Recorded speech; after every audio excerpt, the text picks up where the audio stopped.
We've had two past webinars in this series, both of which we have recordings on our YouTube channel that I guess I'll try to paste in the chat window a little later once I stop talking. One was from Dr. Keaton, Dr. Bill Keaton, looking at managing for old growth characteristics sort of in a general context. And then we had a great case study from a team working in Ellsworth Creek Preserve in Washington and their work to accelerate the development of structural complexity. So with that, it is very much my pleasure to be able to introduce Dr. Klaus Puettmann, who is the Edmund Hayes Professor in Silvicultural Alternatives in the Department of Ecosystems and Society at Oregon State University. And as many of you on the phone know, to go through the full list of accomplishments that Dr. Puettmann has achieved in his career would take most of our time here. So we're gonna only hit the highlights, but I think it is fun to point out he received his diploma or the Forstwissenschaften from Albert Ludwig University in Freiburg, Germany. So he obviously brings a wide perspective to his forest work. His PhD in silviculture and forest modeling was at Oregon State. He worked at University of Minnesota in the 90s, and then at OSU since 2001. He's continued to work in University of Freiburg and Harvard on fellowships and is part of international efforts around silviculture through things like the International Fellow of the Royal Swedish Academy. And we were chatting a little bit as we were getting started. He has a long list of publications, and it's the number is less important than the quality. I think it's the important thing is that this is not a passing interest. This is a long-term effort. I mean, I have one of his books that I use right on my shelf. So it is really a pleasure to be able to turn it over to Dr. Puettmann and dive into this topic that I feel is really kind of some of the future for the next generation of silviculture. So with that, Klaus, I'll turn it over to you, and we'll handle any questions or anything like that in the chat. Great. Well, thank you, Xander. And as you can see my screen? Yep, everything looks great. Okay. Well, thank you. And I should mention I've really enjoyed the past two webinars about this topic.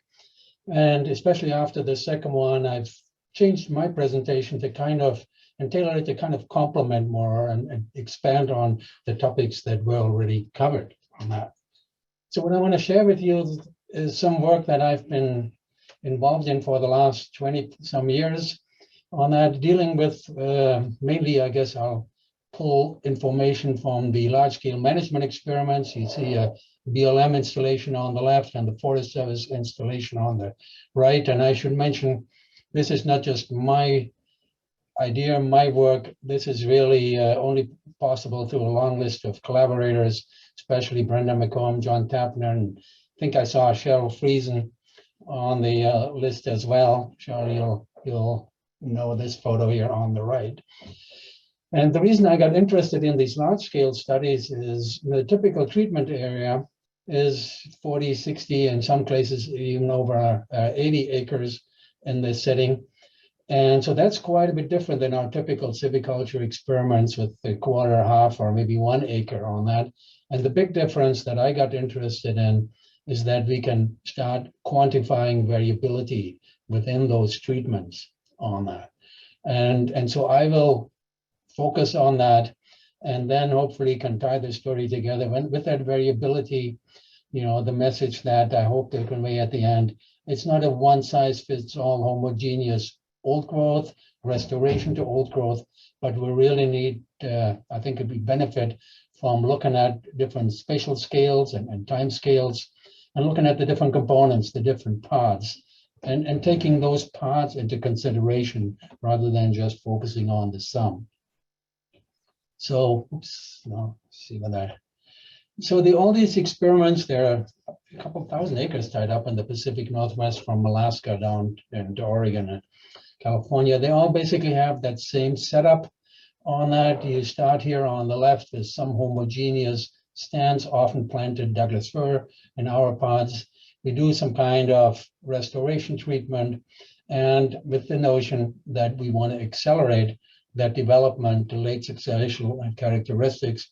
And of course, that interest is driven by, well, the loss of old growth in our region. So what is this late successional characteristic that is that overall goal for all of these treatments in one fashion or another? Well, the density management study that I was involved in, I pulled theirs at the time. John Carpenter and Brenda McComb kind of put it down very specific.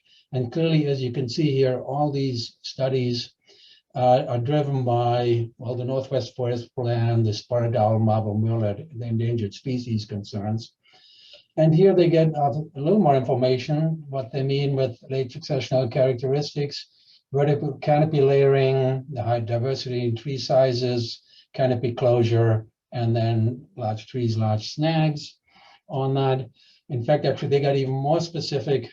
And here's, I think, when I start talking about parts or components, in this study plan, they actually have a statement, I have a quote here: when treated stands reach 120 to 150 years of age, they should have these types of conditions. And so you can see here we have conifers, and then of course they're talking about hardwoods as well. Everything is broken down by size, as well as snags, as well as downed logs on that. So they're breaking down. So when we now think about managing for that, to me, what is important to think about those not as one set or part of this as a sum, as a component, but as different components that together in some ways make up that late successional habitat, and then provide some of the benefits of old growth that we used to have in this setting. And to me, that's really important, because in some discussions, I keep getting the impression sometimes when people look at old growth or even a restoration, that they think stand level still on that. This is just a picture that kind of highlights that. And think about stand level in terms of assessment, in terms of treatment, and in terms of success of treatment in this setting. And you know, if you've read some of my writing, you may remember that I've been quite critical on that focus on stands and silviculture, that continuous group of trees sufficiently uniform on that, and that has certainly limitations, got some advantages, but it clearly has limitations. And not to step on anybody's toes or be provocative per se, but this restoration discussion, when we think about these, somehow every so often I seem to detect, you know, that these restoration efforts have their roots in silviculture, and that people still discuss restoration treatments and management to accelerate late successional trends in the context of the stand level stuff on that. And to me, that's especially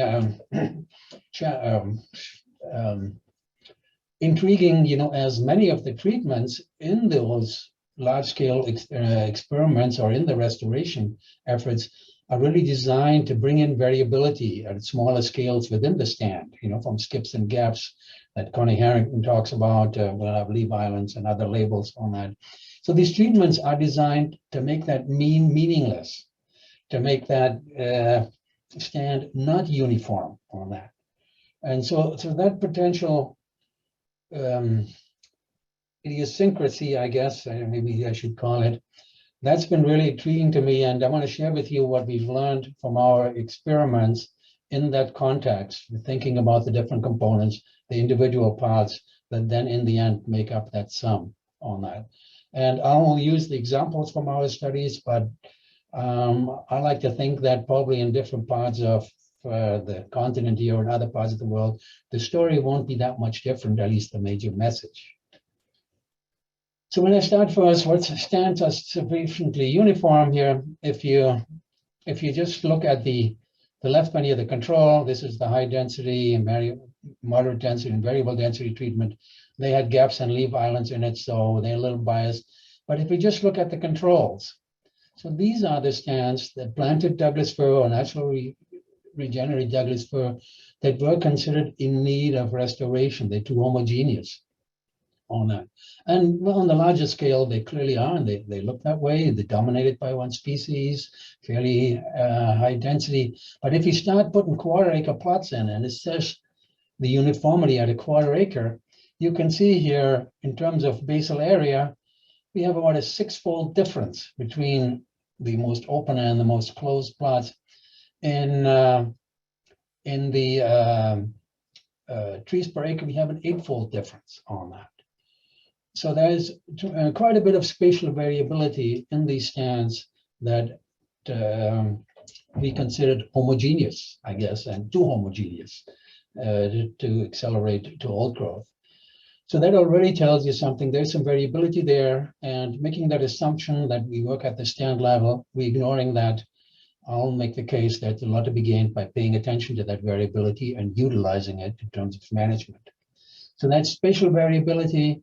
If you look at a little bit as structural variability, these are the control plots. You see the frequency distribution of tree height here in feet on that. So there's quite a bit of distribution here as well.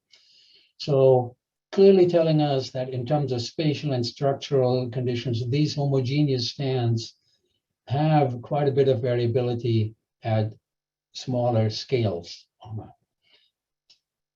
So we start from that our assumption of homogeneity, again, is scale driven on that when we start. So let's look at the treatment itself. And I'm going to start focusing quite a bit on the thinning treatment as one component of those restoration treatments. And, you know, we have a lot of experience in forestry and thinning, and basically in many cases, I remember years ago having some discussion, the story's been told, if you thin, we get better growth of the residual trees, we reduce mortality. So we're going to know what's going to happen, right? But if you look a little deeper, and we kind of look a little bit at the parts here, you'd see here is a graph from one of our publications. I guess, yeah, the Dodson. I guess I should point out here, I have the citations here, and all of those are downloadable from my website. So if we look a little more closely on that, we can see, of course, the control here, the solid line and the 3 treatments on top. The thinning improved the diameter growth, but it mainly improved the diameter growth of the slower growing trees. The trees that were already faster growing, we're looking at even age stands here, they didn't really benefit from the thinning. They're still growing faster than some of those smaller trees, but they didn't really benefit in terms of accelerating growth condition in terms of thinning on that. So, I mean, there are 2 things. A, this tells me if you do this standard thinning operation, you're going to homogenize the diameter distributions on that. The slower ones, respond more. So in that sense, we push this graph more to a flat line. Not really the idea of accelerating late successional characteristic, but this is a standard thinning response. And it also points out that for late successional characteristics, a few large trees are a main component in there. Often they are in the definition of what's old growth. So they don't really benefit from our typical thinning operations on that. And so we're looking at those specifically. When we looked at the larger trees on that, they really benefited when we really opened things up around them on that. So in this case, just one example, we have trees that, the edge trees here that had at least 50% of their surrounding open as into the gap. And we had about 40% better diameter growth response than trees growing into the adjacent matrix in this stand. And we found the same thing if we really open things up. So if you want to benefit the full range of diameter classes, including the very biggest trees, we probably have to look at a thinning that includes at some level almost some heavy crown release around those really big trees or areas with very, very low density. I know we have some with 20 trees per acre where we saw that effect showing up. So again, now suddenly you'll see what I mean when I talk about what we can gain by looking a little bit more at the variability, looking a little bit more at the components, thinking about parts rather than the sum in this kind of setting. So switching to mortality, I'll go through some of these processes and highlight the importance of details on that. This is the annual mortality rate of all species, actually a few years after thinning. And get the story again, the typical story, the thinnings here, the high density, moderate density, variable density, we have reduced mortality compared to the control. So in the control, we have the natural mortality. That's our snag creation in this setting. And now let's look at it in a little more detail. First, in a spatial context, actually, when we looked at where do we see that mortality happening, the basic thinning background here on the right, there was some really concern early on about the gap edges. That actually did not pan out to be a problem, at least the first decade or so. And we really see that the mortality in these restoration treatment areas is concentrated in the leaf islands on that. So it's spatially focused on some of those leaf islands, and we don't see that mortality, the snag creation in the treated areas on that. So let's look at mortality a little bit in the structural component. Again, you're looking at mortality rate here. On the left, the solid line is the control, and the other three lines are the treated areas. You can see here, thinning reduced the mortality, but it reduced the mortality only of the smaller trees on that. So again, pointing out that if we start paying attention to the pods, there is more variability there that has some implication that we may want to or may need to consider in restoration treatments. So in this case, to me, one of the messages was these leaf islands provide mortality, but they're not going to provide the big snags in that setting. And so in this case, if you want the big snags, we need some other treatment besides our thinning and besides leaving leaf islands for mortality creation to get that.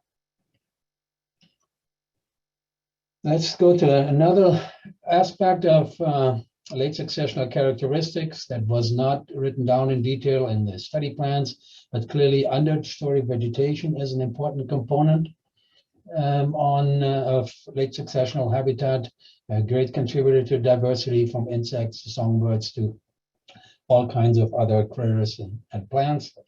What you see here from the Youngster thinning diversity study, again, the control up here, those typical stands in 40 to 60-year-old in what we would call stem exclusion phase.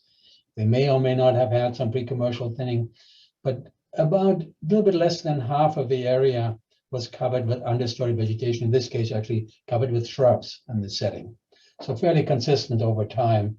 Here we started out with 40%. And then what we found out when we looked at our treatment, that right after the treatment, and then actually it took over a decade to get back to that control level, we saw a big reduction in shrub cover on that.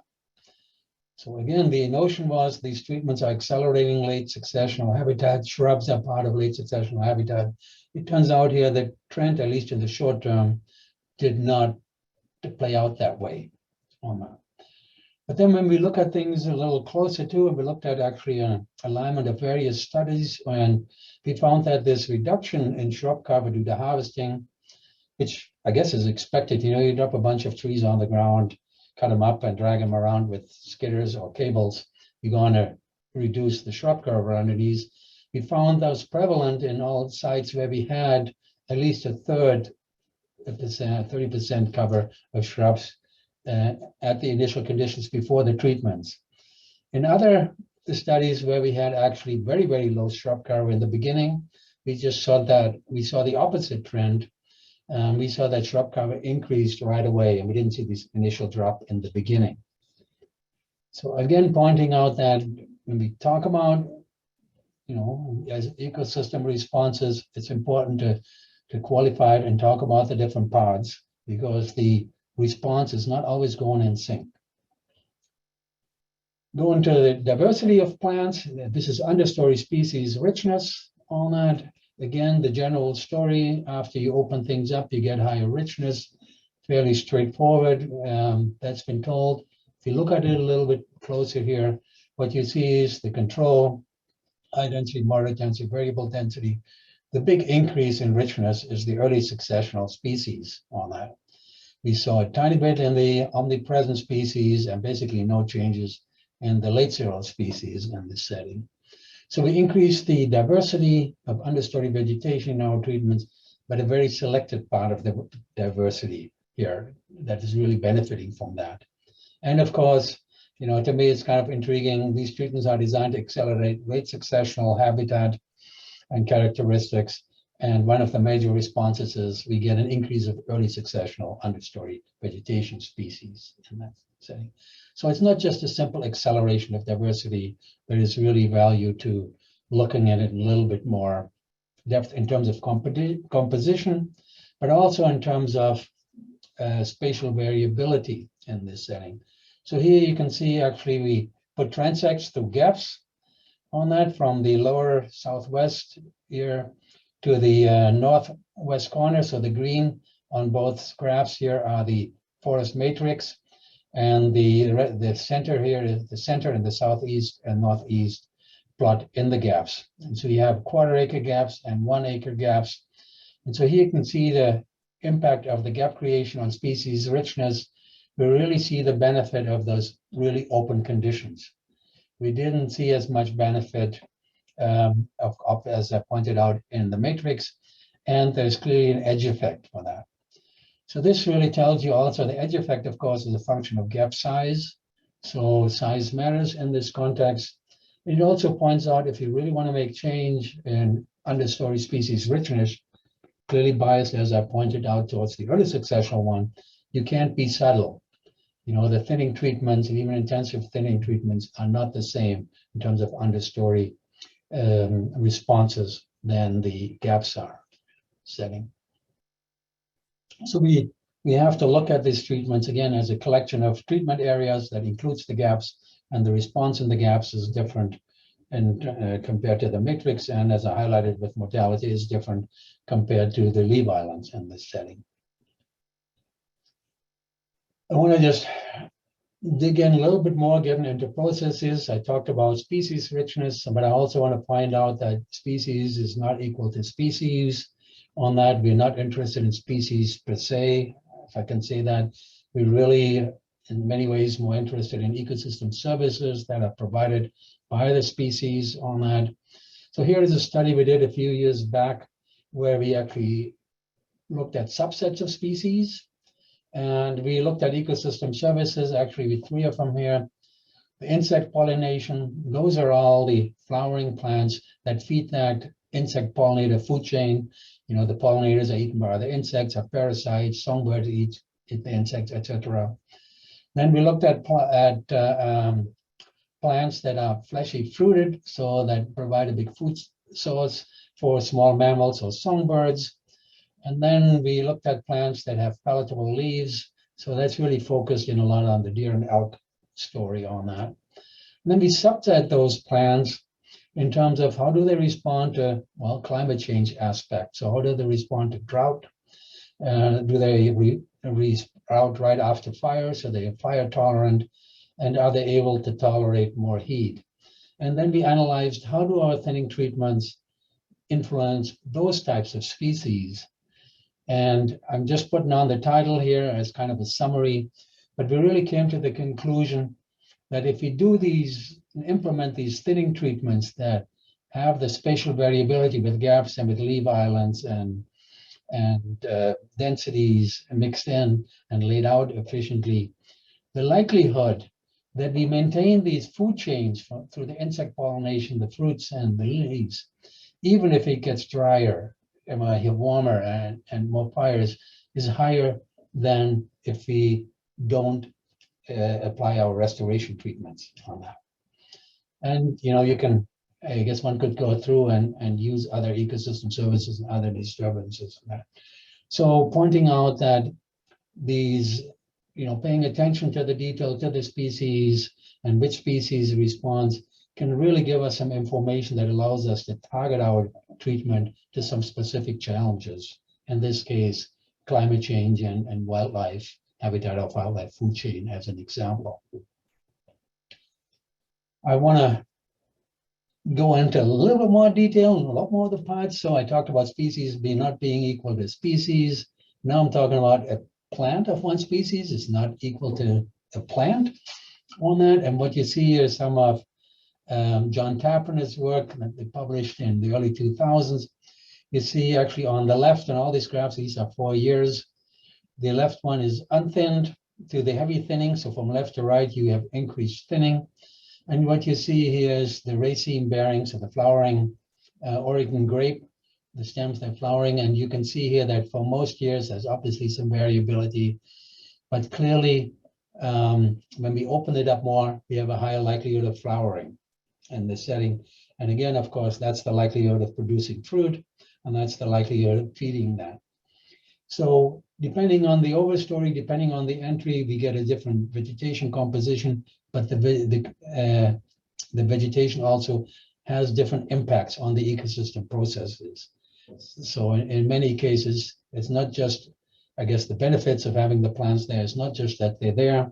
It's really that they flower and that they produce food in terms of seeds, etc., that they contribute to that. So when we think about our restoration treatments, we get, depending on our treatments, we may get a collection of these kind of conditions. Where under some conditions in the leaf islands, we would have very little flowering. In the gaps, we have a lot of flowering. Keep that in mind. And I want to add one more thing about plant is not equal plant. And actually, we don't have data for our species here. So I pulled this from some work in the Midwest, part of my Minnesota carryover when I went to Wisconsin to work with my Forest Service colleagues quite a bit. So what you see here is on the x-axis, uncut to clear cut. So 75%, 50% canopy, and then clear cut. And this leaf weight area ratio, basically, it means if the ratio is higher, you have thicker leaves. If the ratio is low, you have thinner leaves on that. And here you can see the pattern that underneath the dense overstory, we may have a certain leaf area, but the leaves are very thin. Typical shade leaf, you may remember that if you took a forest biology or biology class, the layers of chlorophyll come into play. And of course, the more light is available and other resources go hand in hand with that in open settings, you find the same plants may have quite a bit more biomass and quite a bit more nutrition that then feeds the food chain in there as well. So again, pointing out is going to that level, looking at the components in a little bit more detail, looking at the pods gives us a lot more information than just thinking about it as this treatment, and we improve that. Those general rules that we learned way back when in school, I can say that now at my age, clearly live and die, so to speak, with the homogeneity of the forest. And as I hinted, that's not really what is useful or usable here in our work when we're interested in late successional characteristics, old growth type structures, etc. I'm going to go through regeneration and just highlight a few things there as well. You know, first, actually, again, you have the control layer on the left. The top is probability of finding seedlings and smaller plants that most likely came in after the treatment. And the saplings were already in place, seemed like, and they're growing, so there's some ingrowth in there as well. So what you see here is really two different responses in the treatment. For the seedlings, for the germination stage, whether you're thinned or not really mattered, and it didn't really matter how intensively you thinned on that. And that to me is really pointing out, I guess, what we know from some of the physiology, the germination process is not necessarily light limited. I guess the hypotheses I would throw out is probably the mineral soil exposure to harvesting, etc., more of a driver in this kind of setting. When we look at the bottom, we clearly see there's this gradient here reflecting increased light availability. So for the seedling growth there, obviously it makes a difference how much light they get in this kind of setting on that. So that has some influence, of course, in terms of how we design treatments. If you're interested in encouraging the germination component, the residual density may not be that important. If you're interested in those seedlings growing well and growing up, it is important. I guess no surprise there. But to me, it's important to point out that this really tells you that this regeneration process, which we always kind of assume is homogeneous, is really made up of multiple stages. You can start from the flowering, pollination stuff, but even here, and that the conditions that feed that germination stage are not necessarily the best conditions for the growth stage on that, and the other way around. So this tells us, I've talked a lot about spatial and structural variability and paying attention to that. This kind of adds another time component to that. And so as we deal with, multiple steps, even at this short regeneration phase, we might want to start thinking about multiple treatment. And certainly if you carry that out to longer time scales, the notion of multiple treatment as different parts of different component of regeneration processes or tree growth processes or habitat structuring processes play out, we need to be prepared to change conditions to facilitate that. Last data slide, but one more thing I want to point out, of course, when we talk about regeneration on that, what you see here is a kind of a summary of overstory basal area in this setting from open conditions. So in the gaps, you can look at it, I guess, as clear cut, even though an acre gap is probably doesn't have the same climatic conditions as a standard clear cut, to a fairly dense overstory. You're looking at 300 some square foot per acre on that. And you'll find out that where there is very little understory vegetation, we have a fairly high probability of finding seedlings.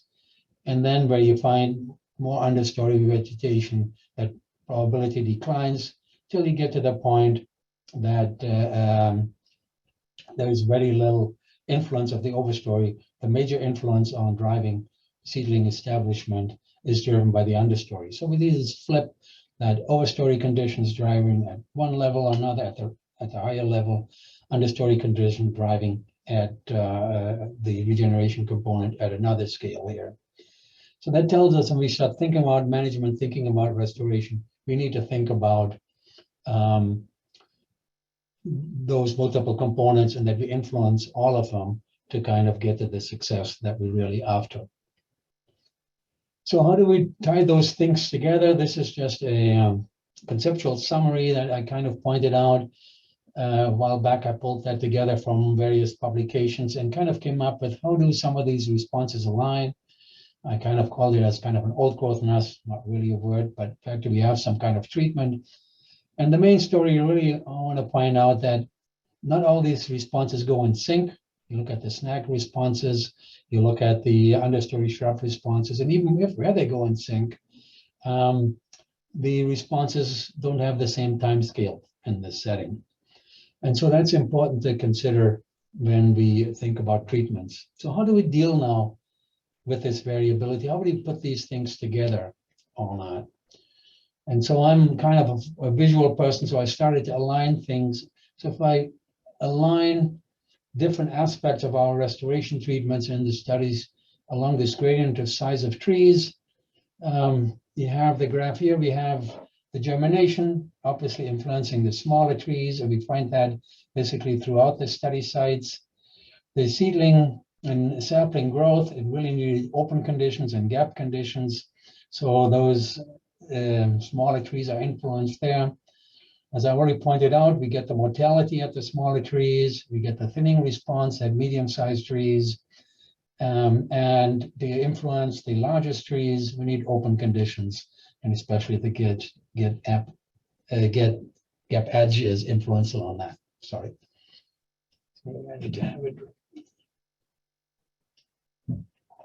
So if we think about influencing trees of all sizes, just to keep it simple, I'm not even going to bring in understory vegetation for this example. That means we need all these different treatments somewhere in the stand to get the full response to this kind of treatments in terms of accelerating late successional habitat.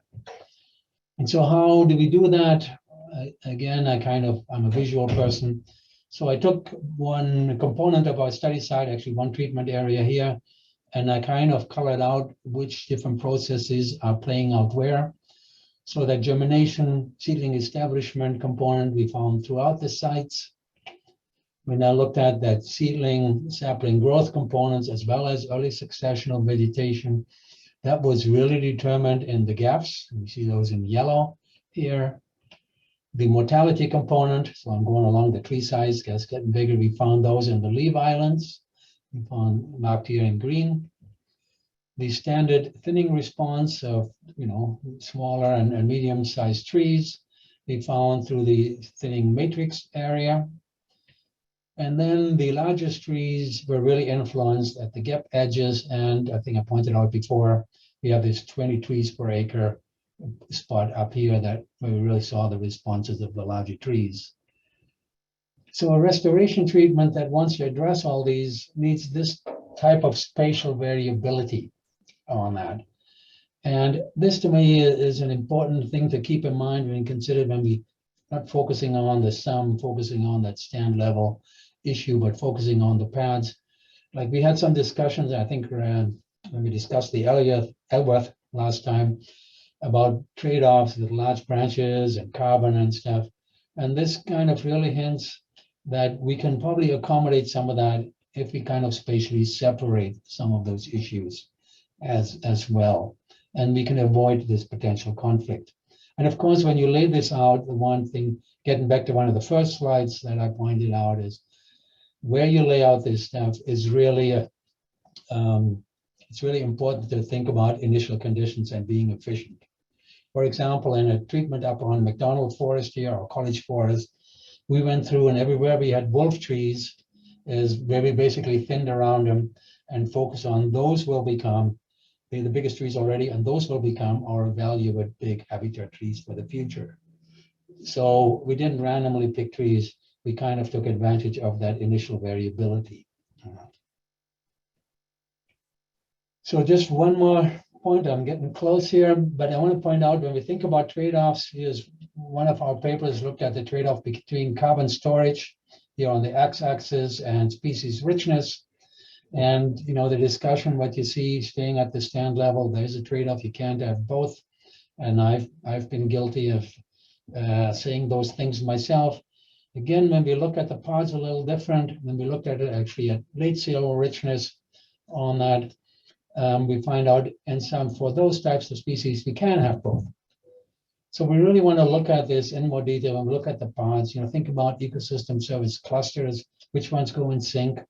I suspect, I guess, again, I'm generalizing now, I guess making the mistake I just complained about. But, if we focus on carbon storage, we also, I think, have some benefits in terms of cultural values that come along with that, other habitat values. If you think about gaps and the benefits of that, the early Richards one, other cultural values like huckleberry that the native community is very interested in, goes hand in hand with some of those conditions. So there is no one size fits all with the trade-offs as well on that. Last point I want to make before I summarize is scaling up to the landscape. On that, most of the discussion we had before really focused on stands and smaller than stand scale, planned neighborhood type, quarter acre type processes and results. This is from the Youngstown Thinning and Diversity Study. This is the flying squirrels per hectare for the 2007 and 2008 year. And what you see here is the control and the light and heavy thin treatment, as well as the treatment that has some gaps. We have a reduction in flying squirrel population. And what this really, to me, hence, we shouldn't look at the landscape as homogeneous either. You can say in some ways, at least in the Pacific Northwest, we've homogenized the landscape by clear cutting and planting. And maybe we shouldn't think about homogeneously restoring the landscape, the late successional one, and thinking about where in the landscape, maybe we want to either delay some restoration or maybe even think about other goals than the standard restoration. For example, to impact the flying squirrel population, which of course is important for the spotted owl. I guess you can also say that we have fewer flying squirrels in these thinned areas, so maybe there's some predation issue going on, and if the spotted owl is the one doing the predation, maybe this is a good thing on that kind of setting. But I think you get the idea that we want to look at the same thing at the landscape level. One size does not fit all, and if you don't pay attention to that, we may just have some unintended consequences. In this case, there is some concern about. the flying squirrels as just one example on that. So I'm just summarizing some of the remarks that I made. I want to point out, when we think about restoration treatment to late successional habitat, hopefully I made a convincing argument that we're not treating homogeneous stands and expecting homogeneous response, that we're really treating different parts of the ecosystem. They all respond differently and sometimes in different directions, sometimes in different speeds. And we should take that into consideration for efficient practices. When we think about these pods, we want to probably think about the priorities, what is really important and where. Of course, we're doing that already when we think about riparian areas, etc. But we want to do that within the stand and also within the landscape, and really think maybe a little bit more closely what are structural components, what compositional components are necessary at what scale, and where are they placed the best, especially when we consider initial conditions. I know it takes a lot of effort to kind of pre-sample treatment areas, but I like to think with the increased use of LiDAR and other remote sensing techniques, as well as some of those geospatial technology in the harvesting operations as loggers and other people get more sophisticated, we can accommodate at least spatial variability a lot better than we could in the past, and we should take advantage of that.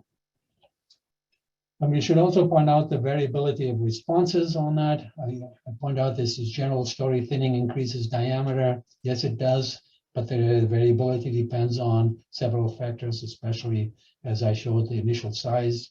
I want to account for that. We really need to think spatial in this setting.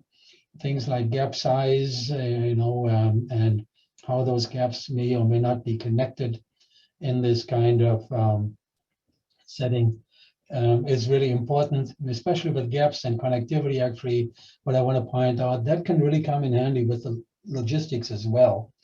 In some of our treatments where we had cable logging operations, the gaps were aligned to facilitate cable logging on that, which kind of facilitated connectivity for wildlife, even though we didn't study that. I don't know what that actually functions as that, but certainly the loggers really like the idea of of course, putting the gaps in where we also cut the big trees in this setting and setting up the logging equipment for efficient harvesting setting. So that's got to be part of it as well. It's very clear that with all our efforts, if you can't make them pay, they're probably not going to happen over the large scale and over the long run. The two last points, one of them, want to think about temporal dynamics. I highlighted some of the differences between short-term and large-scale responses, and then keeping that in mind, you might as well think multiple treatments in this kind of setting. And when we do the layout for the first set of gaps, you want to think about what are you going to do with the next entry in this setting. You can enlarge the gaps, you can add additional gaps, or in one study up on McDonald Forest, we basically took 3 gaps and connected them. And so the old gaps are now the corners of a triangle, so to speak. So we enlarged them and diversified the landscape that way. The very last point I want to make is, obviously, as we think about these long-term multiple treatments, we want to reassess whether our priority list still makes sense. And we want to be able to respond to disturbances and surprises. In some way, I think I saw Shannon on the list as well. Some of the big, most challenging questions, at least I think we got when we planned for the Elliott, was, what are you going to do if the whole place burns down? We as scientists, we used to write a proposal, so we came up with a proposal what to do. And when people point out, basically, most of the Elliott burned 1848, so it can burn again. What's going to happen to the experiment if everything burns up? All right. So it's a really good idea to start thinking about it now. Obviously, it's not an easy discussion to have, but it's a discussion that certainly needs to be on the radar screen, and we need to address it. And if we do, I think we'll benefit down the line. That's all I had prepared for today. I hope I give you some stimulation in this. I tried to be a little bit provocative in places, but I also like to think that you can see how it dovetails nicely into the two presentations that are part of this series on that, really focusing on the different components, adds another layer, adds another dimension. And to me, in terms of management, at least from my angle, it's a lot more intriguing, a lot more interesting to manage that way anyway. Thank you. That was great. And I'm glad we're recording it because you're challenging some of my ideas. Spent a long time thinking about stands, and so I need to re-listen and think again about stands and their utility here. We have had some good questions and comments in the chat window, and I'll do my best here to pull out a few. So one was on, so as we open up gaps and we bring in early cereal or other shrub or understory components, there are a couple of questions around that. And one is you discussed sort of the benefits to wildlife of some of this shrub component. And can you comment at all about deer browse or other browse and building that into your variability? And it may be less of an issue where you're working, but I know, for example, in the lake states or farther back east, that can be the overriding factor when thinking about seedlings or saplings. Yeah, that's a good point on that. Yeah, I should mention in these forest settings that we worked, deer browsing was not that big of a problem on that, even though in some of our coastal sites and open sites, we do have some problems with selected species on that. Yeah, I don't have a quick and easy solution. Some of the work I did in Minnesota maybe comes in handy, where we looked at whether adjacent vegetation can be a cover that prevents deer from accessing seedlings. We worked with white pine at that, and we found some kind of shielding effect of adjacent vegetation that the deer did apparently not approach the seedlings in that setting. Of course, the seedlings in those had a little more competition, so they didn't grow out as fast. And we also found, I think if it was raspberry around it, it actually attracted the deer to that spot, and then they would browse on the seedlings as well on that setting. So when I look at that, I know in Europe, they've done a lot of work with protecting seedlings.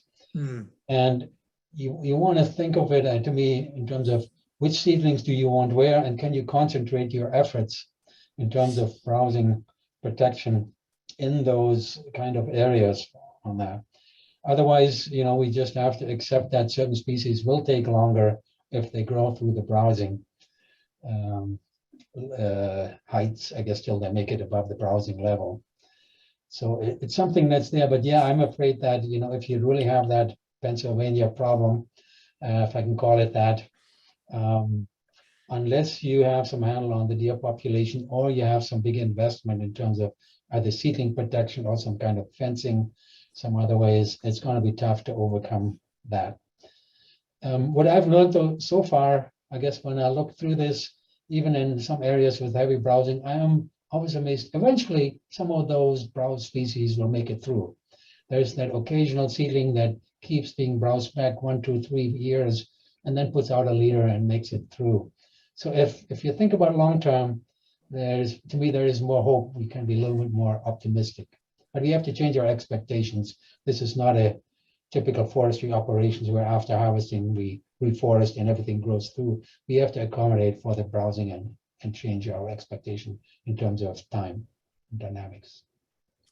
Yeah, and speaking of those time dynamics, we had a question come in about how long the increase in early cereal diversity persists.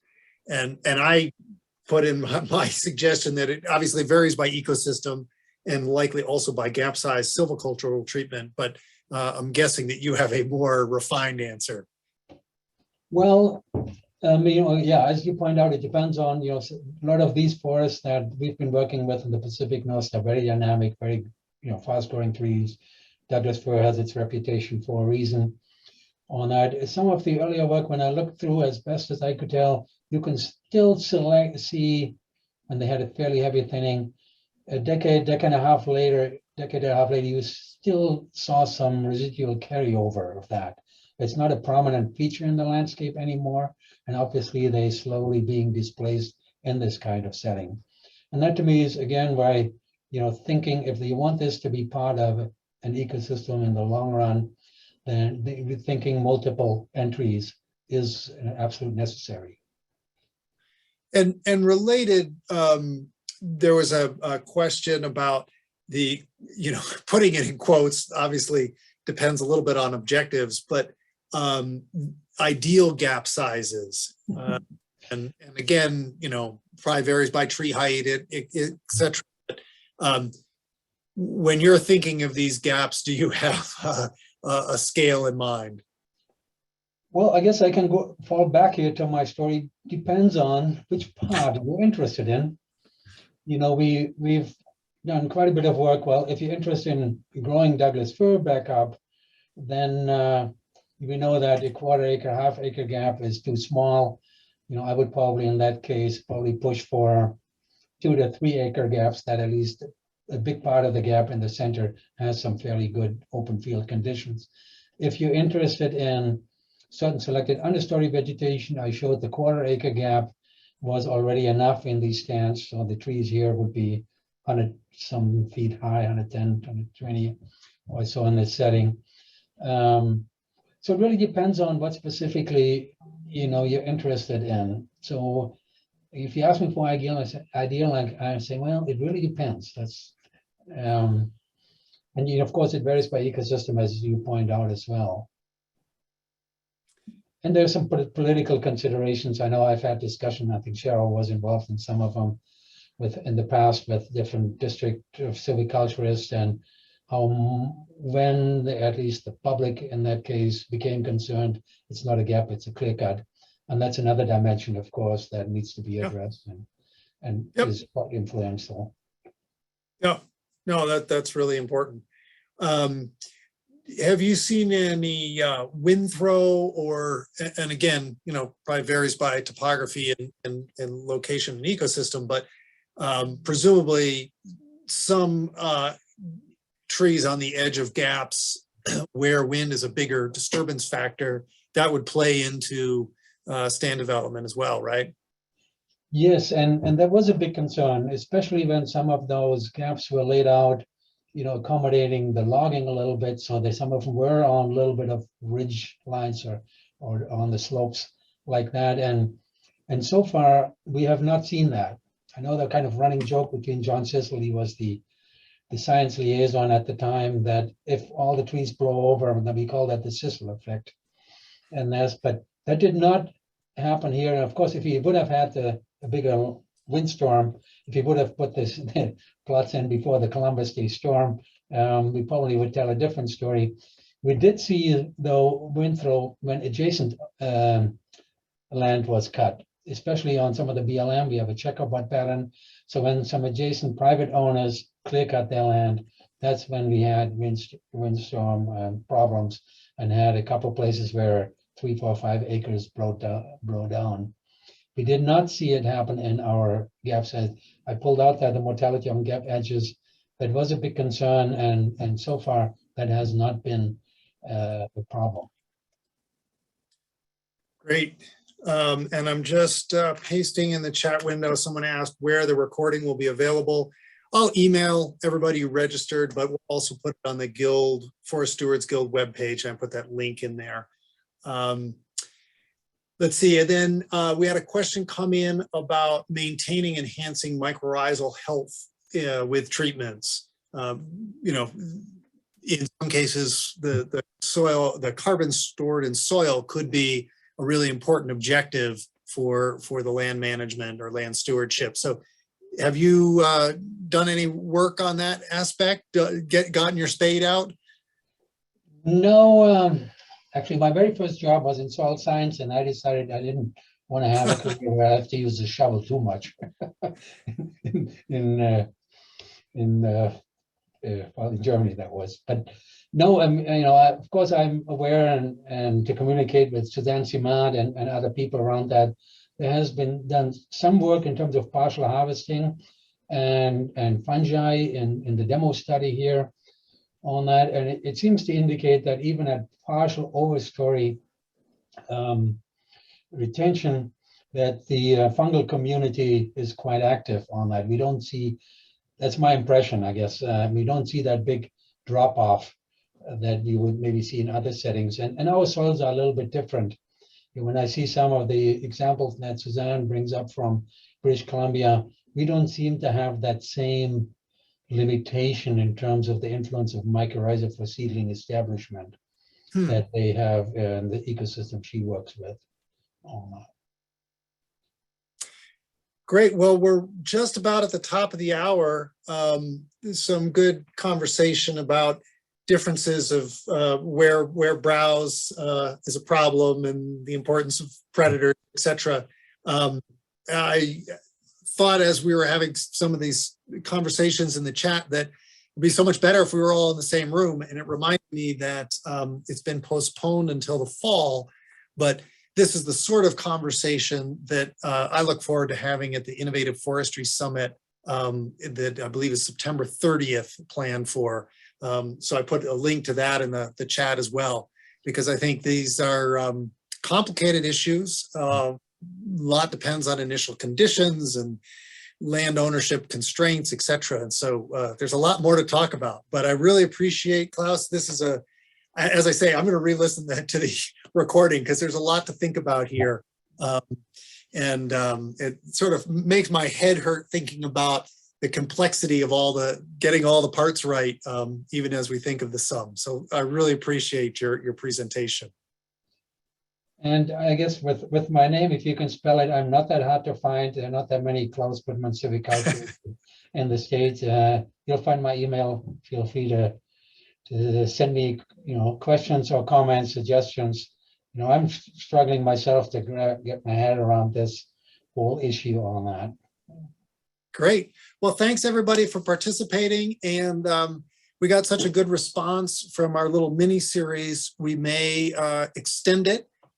So if it's a particular element of managing for older forest or old growth characteristics that you're interested in, or if you have on the ground experience or science you want to share, definitely get in touch with me. I think this is really important for us as a community and as a group of stewards trying to think about the future. And these are important. The reason we're worried about this is these are important kinds of forests, important habitat. So thank you all for participating, and look forward to connecting in other ways in the near future.